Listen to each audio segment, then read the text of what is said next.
কারো যদি ডিমেনশিয়া থাকে তাহলে তার কিছু যত্নের প্রয়োজন হয়। সেটা নিয়ে আজকে একটু বলব। যেমন কারো যদি ডিমেনশিয়া থাকে তিনি খাবার ঠিকমতো খাচ্ছেন কিনা এটা খেয়াল রাখবেন। কারণ তার স্মৃতিশক্তি ঠিক থাকে না। তিনি কখন খাচ্ছেন মনেও রাখতে পারে না। তো এটা একটু খেয়াল রাখতে হবে যে তিনি খাবারটা ঠিকমতো খাচ্ছেন কিনা।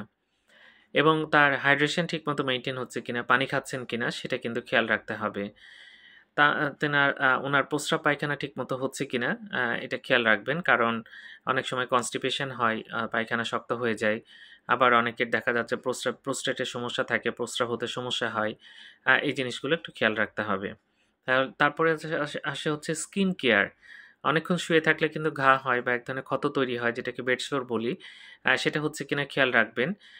এছাড়া ওরাল ক্যাভিটি তার ঠিক আছে কিনা, মুখে কোনো ফাঙ্গাস হচ্ছে কিনা, মুখে কোনো ঘা হচ্ছে কিনা, আলসার হচ্ছে কিনা সেটা খেয়াল রাখতে হবে। আর এছাড়া বাথরুমে যেন পড়ে না যায় সে ব্যবস্থা করতে হবে। সিঁড়িতে নামার ক্ষেত্রে সাবধানতা অবলম্বন করতে হবে। কিচেনটা ঠিক রাখতে হবে। বাড়িতে যেন কোনো জায়গায় পানি-টানি পড়ে না থাকে বা বিভিন্ন ফলের খোসা পড়ে না থাকে। এর ফলে কিন্তু পিছলে পড়ে যেতে পারেন। এছাড়া কিছু ওষুধ পাওয়া যায় সেটা খেতে হবে। ডায়েরি মেইনটেইন করতে হবে। উনি যদি ডায়েরি রাখেন সেখানে সবকিছু লিখে রাখবেন, তাহলে অনেক কিছু মনে থাকবে। যাক এনাদের যত্ন নিলে এনারা অনেকটাই ভালো থাকে। সবাইকে এই বিষয়ে কিন্তু সচেতন হতে হবে। ধন্যবাদ সবাইকে।